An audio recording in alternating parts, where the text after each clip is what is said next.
So we will move on to the college lecture, and to chair the college lecture and also to invite introduce the speaker, I like to invite Dr. Harsha Satishchandra.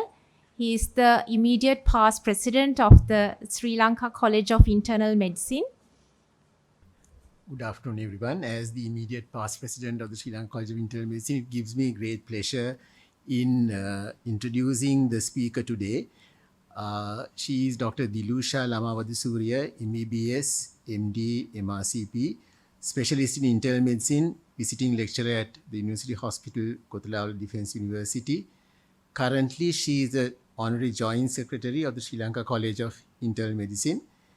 And she graduated with first class honors from the University of Colombo in 2008 with 11 gold medals and 4 distinctions.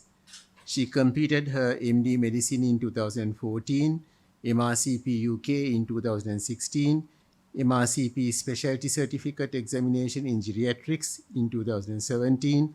She was board certified in 2020 in General Medicine.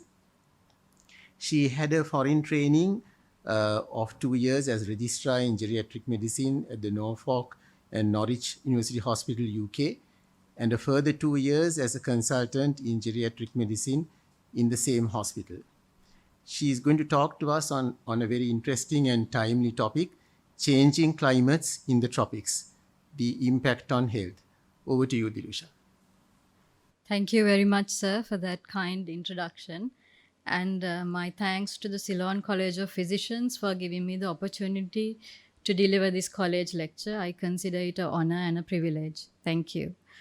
I was asked to choose a topic related to tropical medicine, and I thought of talking about climate change and the impact of health, because perhaps it's not a topic that's given much attention and is not talked about as much as other areas of medicine. Let me start by talking about what tropical medicine is. So it's basically any communicable or non-communicable disease that affects people living in the tropics, and it spans a wide range of specialties. And the tropics are the areas of the globe that are situated between 2 latitudes, the Tropic of Cancer and the Tropic of Capricorn. And as you can see, this includes large areas of South America, large parts of Africa, Asian regions, and the Oceanias. The tropics account for 36% of the land mass and houses 1/3 of the world's population, and is home to 80% of its biodiversity. Its climate remains warm throughout the year with direct sunlight all year round, and the rainfall varies drastically though within each region. All these climatic factors influence the flora and fauna of the region and in turn impacts health. So what exactly is climate change? Climate change is a long-term shift in temperatures and weather patterns. This occurs naturally, but usually it occurs at a very slow pace over hundreds of and maybe thousands of years. But due to human intervention, this is happening at a much faster pace, mainly due to the buildup of greenhouse gases, which are released because of human activities, the burning of fossil fuels, the farming of large numbers of cattle leading to release of methane, and other toxic gases. So the greenhouse gases, carbon dioxide, nitric oxide, and methane, collect within the atmosphere and act to trap the rays of sunlight and prevent them from being reflected back into space. This causes heating up of the atmosphere and gradual increase in the Earth's temperature. As you can see, from 1980 to 2020, there has been quite a dramatic rise in the Earth's temperature. Almost 3/4 of a centigrade degree, 3/4 of a centigrade has increased in the last 2 decades. And climate change is here to stay, even with following the current pledges, even the non-enacted ones. They are predicting that there's going to be a 2.8 centigrade change by 2100. So that's the best case scenario. Therefore, apart from mitigation, we are going to have to adapt to climate change as well. What are the effects of the Earth's temperature going up? So the polar ice caps have started to melt, leading to sea levels rising. And we've seen extreme weather patterns of heat waves, floods, droughts, forest fires, and cyclones. We're also seeing warmer oceans, more acidic ocean water, and all of these impacting flora and fauna. You may remember the devastating wildfires affecting Australia in 2020 and the sudden flash floods affecting Germany and Belgium just last year. So how would all of this impact health? It is indeed a bigger problem than we think. WHO said back in 2012 that 12.6 million deaths, that's nearly 23% of deaths worldwide, could be attributed to modifiable environmental factors, either directly related to climate change or related to the driving forces of climate change. The effect on health is quite complex and multifactorial. They can affect health directly or indirectly through social mediating factors. So the main aspects of health that could be affected by climate change are the cardiovascular disease, the respiratory disease, undernutrition, infectious disease, particularly due to vector-borne disease, and impact, of course, on mental health. Indirect effects because of social factors like loss of habitation, poverty, mass migration, and conflicts all in turn can impact on these aspects of health. So talking about infections and vector-borne diseases, it is diseases transmitted by the arthropod vectors that are particularly affected. Their larval stages are quite dependent on the presence of bodies of water and specific humid conditions. So because of global warming, there is increased vector distribution, and it is said that there is increased vector biting as well, and the replication of the pathogens within the vector, that is the incubation periods, are also getting shorter.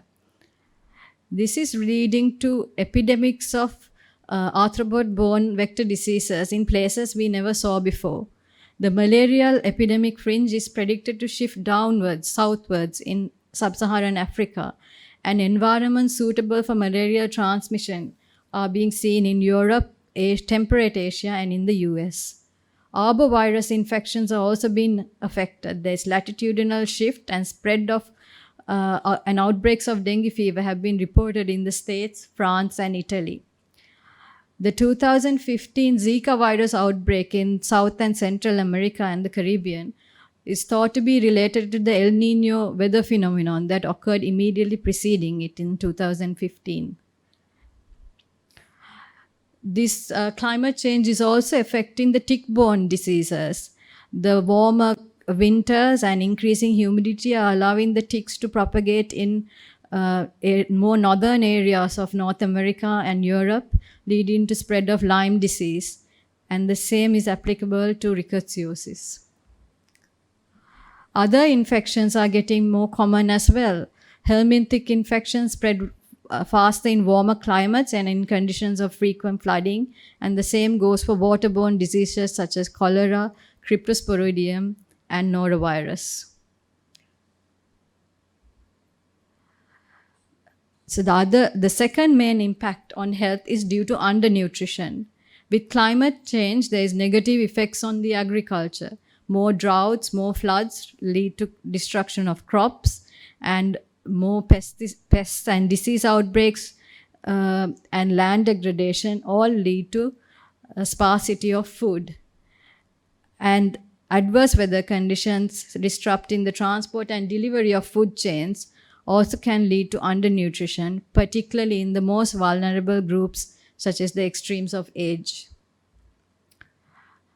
The third most important impact on health is on respiratory disease. Climate change can aggravate existing disease or increase the risk factors to develop new respiratory disease.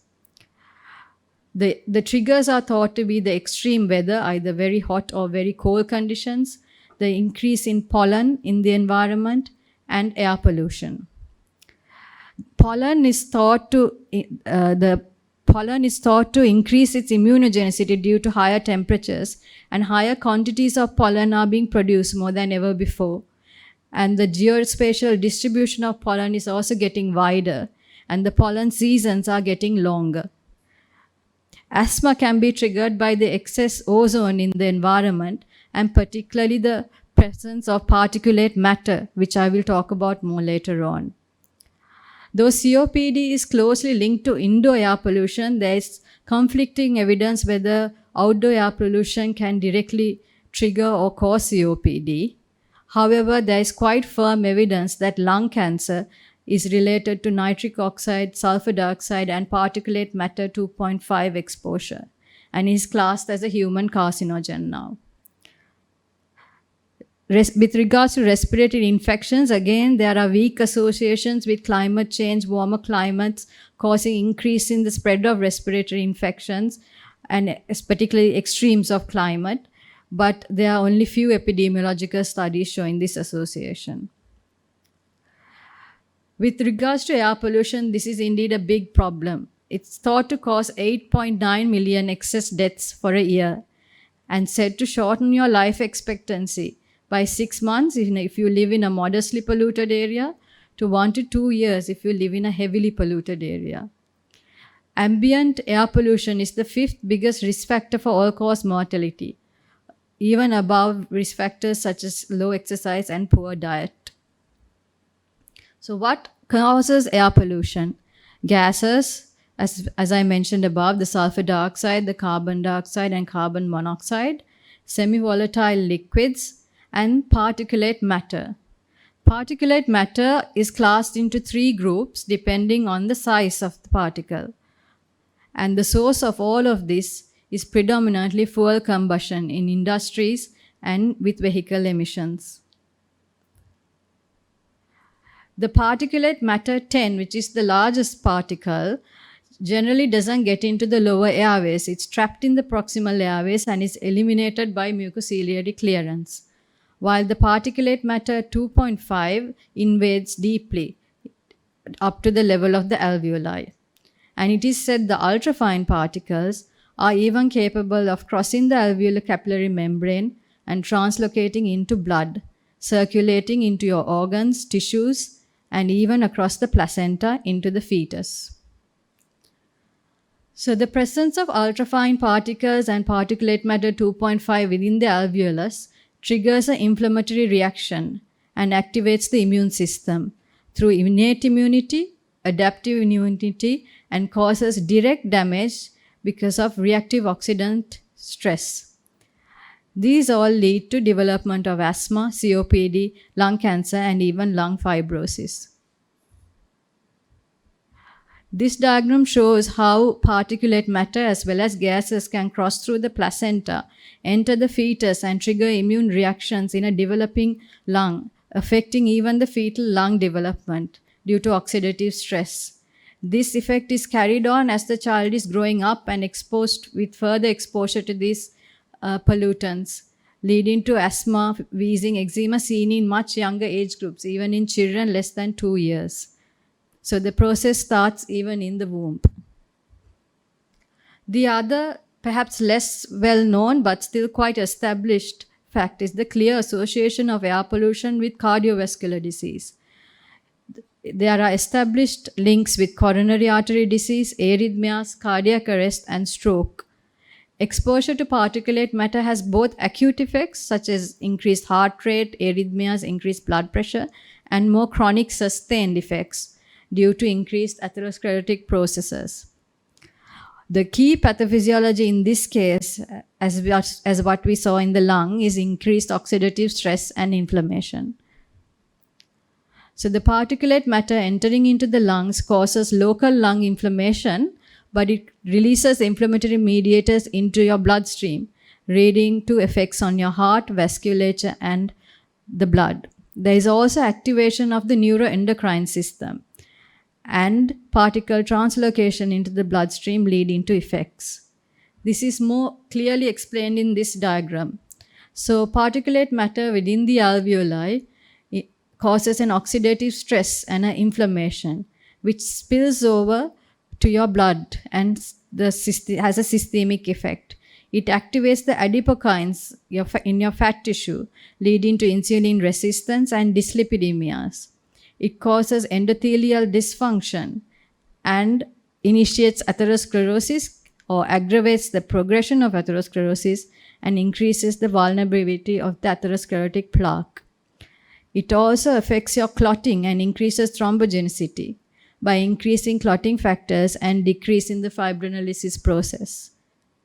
Particulate matter in the alveoli also triggers an autonomic nervous reaction, where it causes an imbalance and tips it towards the activation of the sympathetic nervous system, leading to, again, vasoconstriction, endothelial dysfunction, and can trigger arrhythmias and cause variations in heart rate. And the third mechanism, where it actually translocates into your bloodstream and spreads systemically, again, it's thought to act on your vasculature to increase vasoconstriction and cause endothelial dysfunction. So how has climate change impacted Sri Lanka?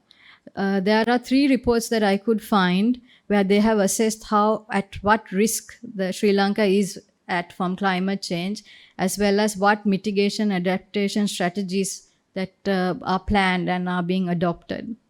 So climate change in Sri Lanka is supposed to affect us through extreme heat, extreme rainfall leading to flash floods and landslides, episodes of drought, and a rise in sea level threatening our coastal regions, and poor air quality. These graphs are showing how the mean temperatures can change over years in Sri Lanka. This is a prediction for Sri Lanka. So in the worst case scenario, you can see is a 3.7 centigrade rise from 1990 to 100. And the best case scenario is a 1.1 centigrade rise. We are going to see more days of warm spells or heat waves, where the number of days where the temperature is above 35 degrees is going to get longer and longer. In fact, they say sometimes even 350 days of the year can be warmer than 35 degrees. These are all predictions, of course. And then days with extreme rainfall leading to flood risk, as well as consecutive dry days leading to droughts. What is the air quality like in Sri Lanka?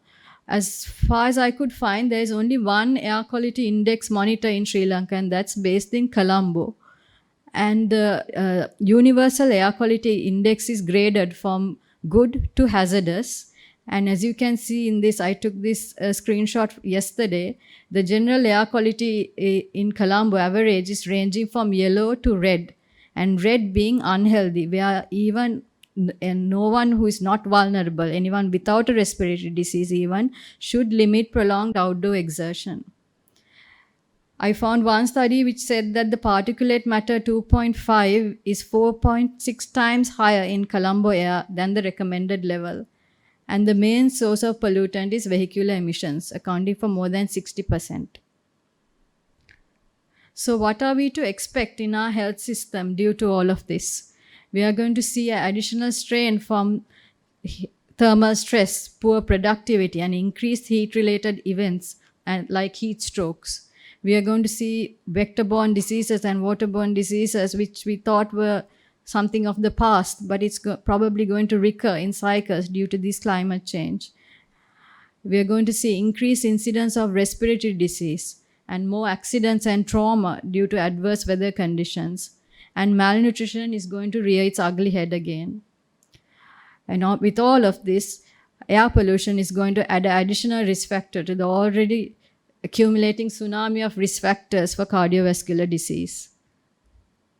Unfortunately, all these changes are expected to impact on Sri Lanka's poorest and most marginalized communities the most strongly, widening the gap.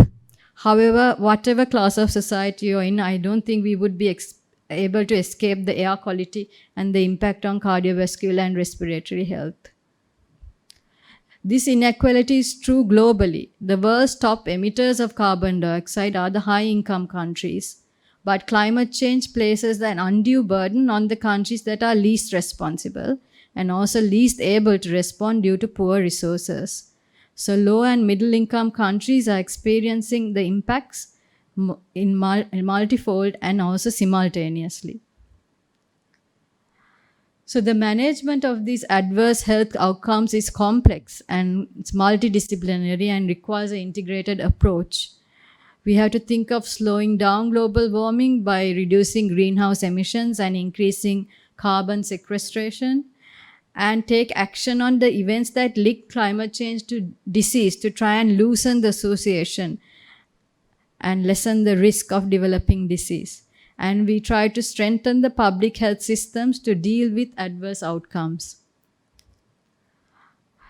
Adaptation plans have already been put in place in Sri Lanka by the Climate Secretariat under several action programs related to agriculture, related to disaster management, combating land degradation, and protecting the coastal regions. And also developing infrastructure to face all the adverse health events. What is our role as a physician in mitigating climate change and adapting to climate change?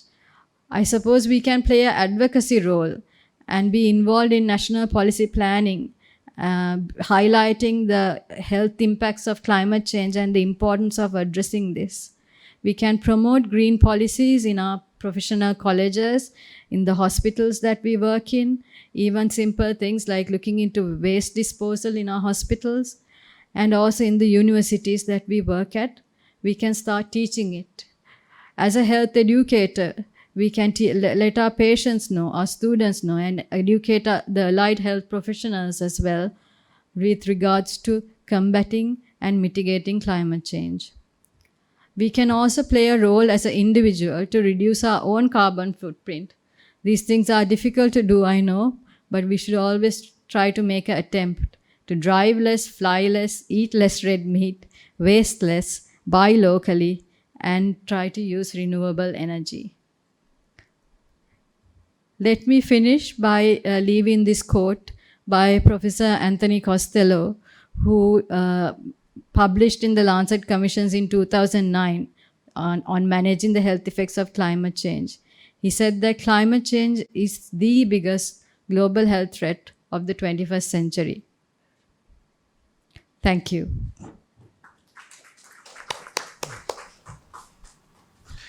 Thank you very much, Dilusha, for that very comprehensive dealing of the topic. I'm sure there must be questions from the audience.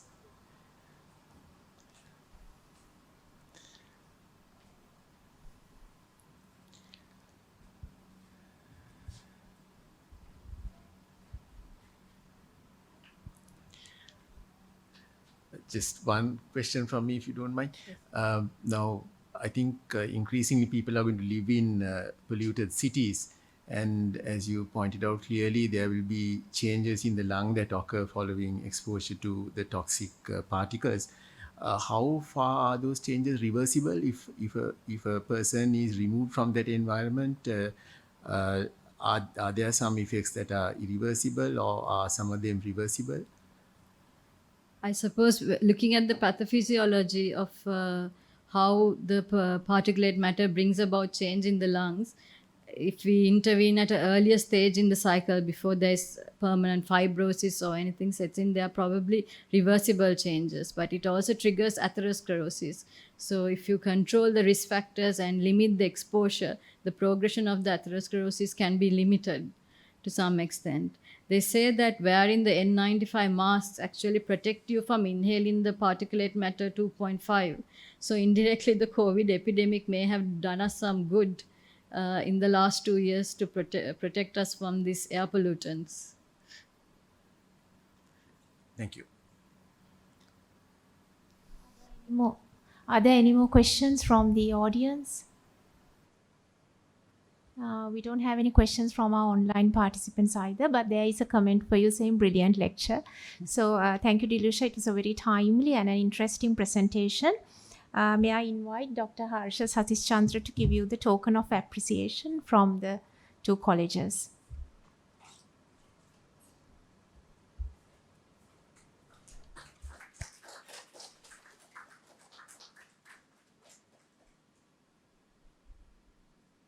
Thank you very much, and that concludes our college lecture. Thank you very much for your participation, and also to our online participants. Thank you.